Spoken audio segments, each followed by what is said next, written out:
Hey guys, and welcome. And shoot, man, it is that time again of the week. It is Wednesday, time for our Thrive and Live. So we had an interesting thing happen in the office this past week. We had a gentleman come in. He was a new patient. And shoot, man, have you guys ever experienced this? The guy came in, he was in his 80s, all hunched over, obviously subluxated. And he was just a grouch from the moment that he walked into the office, really almost the moment when he left, all right? But by the time he left, he was actually in much better spirits. But let me explain what happened. He walked in, total grouch. He started like screaming at my front desk person. Then when he went through the tour, he started like screaming and yelling in front of patients at one of my doctors that was doing the tour with him. And then I walked in to do his new patient exam, and he's even started yelling at me, right? I don't even know what he was yelling at me about. He was just vibrating at such a lower level. And so, you know, at first, my first human instinct was judgment, right? I think we all do this. I know, I'll just speak for myself. I know that I do. My first instinct is judgment. I'm like, oh gosh, like this is not gonna go over so well, right?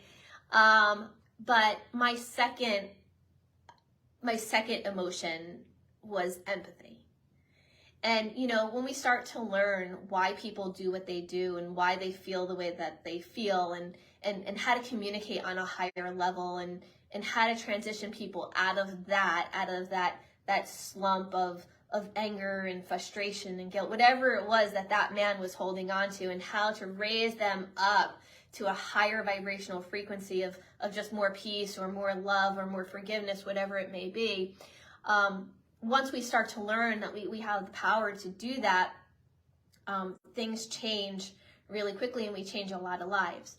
But what I want to talk to you about today is that with new patients in our office, we don't accept all new patients. We don't accept all new patients. And you know, I've been practicing for 22 years, and the first time I ever heard the concept of not accepting all new patients, when I first heard that concept, it was really foreign to me. It was like, you know what? No, man, I'm a doctor. I was put on this planet to help people. It's the people like that need help the most, right? And I don't know, you know, I don't know how I feel about not accepting every person that walks through the door.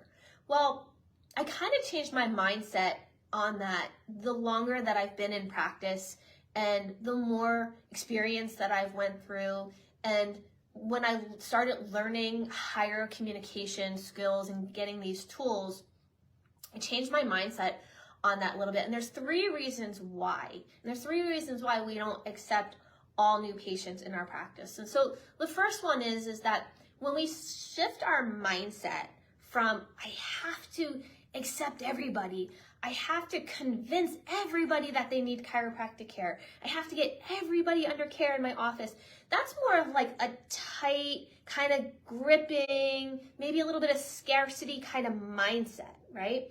And when we free ourselves from that mindset and we become detached from that outcome, it's like this weight, it kind of gets lifted off of your shoulders, where we can now function in a different space.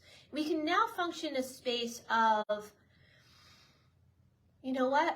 My job is to go in and to love, and to love this patient, to have empathy for this patient, and to build a relationship with this patient. And they're applying, the mindset is that they're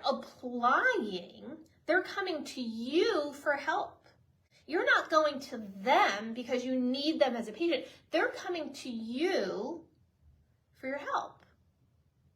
And that's kind of like this freeing mindset that brings about more of like an abundant energy or an abundant tone about your body, from I need this patient to, hey, wait a minute, I'm going to see if this patient is a good fit for our culture. Do they even desire to live a chiropractic culture, right? To live in a chiropractic culture. I don't know, right? So that's the first reason. Number two is we do not accept any patients that do not follow our recommendations. We don't accept any patients that don't transition into our belief system of chiropractic. And we won't accept any patients that are not willing to do the things that they need to do in order to take them from where they are to where they want to be. So there's a whole lot of content in what I just said. There's a whole lot of stuff going on in just that step number two. Why? A couple of reasons. Well, number one is if you have a patient, like this one particular patient that I was telling you about earlier, you know, who's just like, I just want back pain relief. I don't care about, I don't want to be healthy. Like, literally tell you their health, my health is not a priority right now. I'm only here for back pain relief. In our office, we won't accept a patient based on those terms. Why? Because chiropractic is not a treatment for back pain. It's not a treatment for back pain, right? So although when people do get under regular chiropractic care, yes, most of the time inflammation comes down, but does it come down all the time? Absolutely not. Put no in the comment, right? You know, is chiropractic a treatment for back pain or neck pain? Hopefully, everybody that's watching this right now is like, no, it's not. What is chiropractic for? Well, chiropractic is simply for really one thing, to locate subluxation, interferences in the communication between the brain and the body that's creating dysfunction or dis-ease in the body, and removing the interference so that the brain can now talk to the body and the body can become healthier. So we need to, number one, know how to communicate that to the patient, right? Because the patient's always initially going to come in because they have some kind of ache or pain most of the time, and right now in history anyway, because that's what they believe chiropractic to be. But they also have to be willing, and you need to have the communication skills and tools to be able to transition them from that belief system to your belief system. So if they're like not willing to move, then they're really not going to be a great match for your culture, because here, I'll give you a great example. I had this happen one time. We took a patient on who was like that, and she was just like, no, why is my hip hurting? I just care about my hip hurting. I just care about my hip hurting. Well, she goes through a whole corrective program. She did amazing, got like 95% correction on her post x-rays. Like, her whole health transformed, the power in her body transformed, but guess what was the one thing that didn't go away? Her hip pain. Right? And guess what ended up happening? Even though like eczema that she had for decades went away, guess what? We ended up getting a bad review because it didn't take away her hip pain. Here's the deal, guys. Chiropractic's not designed to take away or treat her hip pain, right? Chiropractic is designed to do exactly what I told her it was going to do, but we never like made the transition for her, right? And so we ended up with a bad review.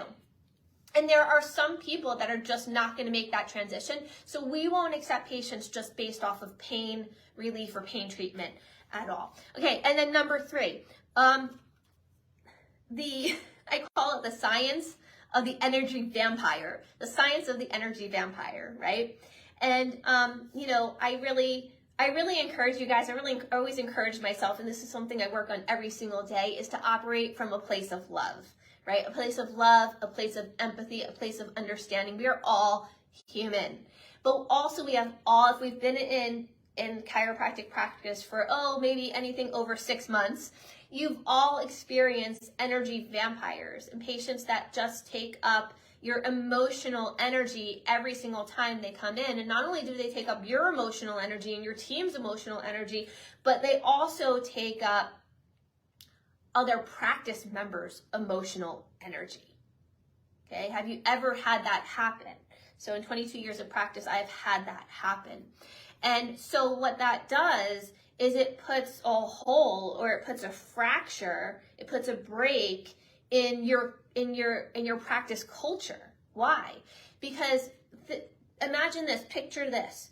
picture, 20 people waiting in your like what we call hot seats, what I call hot seats. I don't know if you guys call them hot seats anymore. It might be like dating myself. But picture 20 people waiting in your hot seats for their adjustment, and all 19 of them, 19 out of the 20, are all like there, and they're like, I can't wait to get adjusted, getting my power on, I'm reconnecting my brain to my body's gonna heal, I'm gonna have this amazing healing. And then you have one person that's sitting there bitching that his sciatic pain's not going away, right? Isn't it true that that one person can take all of those 19 and like make things go from very sunny and flowery in your office to very dark and cloudy, right? Have you guys ever experienced that? So it's a fracture in your culture. So that's why we don't accept every patient that walks through our doors or every person that walks through our doors as a practice member here in our practice. That's why we do it. And I just want to do a huge shout out. Just keep on keeping tabs on us. All right, so guys, here's the deal. Kelly was super frustrated with me this morning. I'm just gonna be totally open and transparent. The reason is because I woke up this morning and I had this amazing gift that I wanted to give to all of our chiropractic students that are now getting ready to graduate. So we're coaching chiropractic students, and there's a handful of them right now that are getting ready to graduate here in December. And it was placed on my heart this morning. We just want to give this huge gift to every chiropractic student that is getting ready to graduate here in the month of December 2022. We have a huge gift from Thrive that we want to give you. So stay tuned. Kelly's going to be posting some of the details of what that's all about. Hopefully I don't drive her too crazy and she doesn't leave me, right? She's laughing in the background. But that it's all good because we have a whole bunch of fun. We have a whole bunch of love. And we just love you guys so much. We honor you guys so much. We're so thrilled to be doing this stuff for you. So just keep posted, keep checking in with us, and look for that amazing gift that she's going to be sharing with you guys in the next upcoming week.